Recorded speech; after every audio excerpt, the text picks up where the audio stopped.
talk about Bitcoin for a second. At what point did Bitcoin really get on your radar, and did you initially buy some? Well, it got on my radar pretty early on, maybe around 2010, 2011. People told me about it.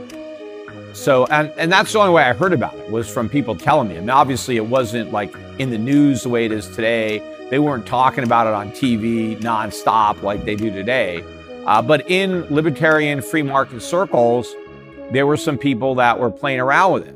And because I swim in those circles, right, I found out about it. And, you know, I thought it was interesting, but ultimately, you know, I always see long-term, and I saw the flaws and the reason why it would never actually work for the purposes that it had been created and what people were thinking.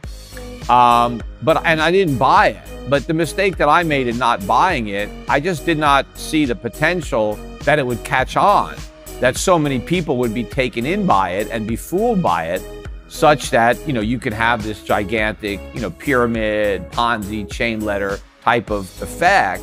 But I had known in my career that I'd seen all sorts of crazy bubbles during the dot-com era and during, you know, the real estate era, that, you know, why couldn't we have a bubble in Bitcoin? And in fact, it wasn't just Bitcoin. You know, one of the objections I had to Bitcoin when I first heard about it was that, well, what if somebody else comes up with another digital currency?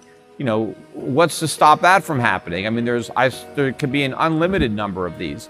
And I was right about that. There's now over 11,000 of them. But the bubble has gotten so big that the market has been able to accommodate all of that supply because we've had all this demand. But to me, it's just another bubble. In fact, it's probably the biggest bubble when it comes to, you know, how ridiculous it is, because I ultimately think that cryptocurrencies, including Bitcoin, have no value at all. So at least real estate has some value. Stocks have some value. And that value, you know, was overpriced in the market. But I don't see any value in these crypto tokens that can be created out of thin air in an indefinite number that actually don't have any real utility. All they are is a token that you can collect. And if you can find somebody who will buy it from you, you can sell it to them. But I think the rest of it, all the marketing, it's all a bunch of hype. And it's unfortunate because I do think a lot of people who are coming late to the party, and if you're buying Bitcoin now, you're not getting in on the ground floor. You're late. A lot of people are going to be left holding the bag. And unfortunately, I think what's going to happen is, again, the government's going to come in and say, we told you so, capitalism is no good, you know, we need more regulation to protect the consumer, to protect the investor, and it's ultimately going to create even more problems for, you know, the legitimate investment industry, making it even harder to serve the public.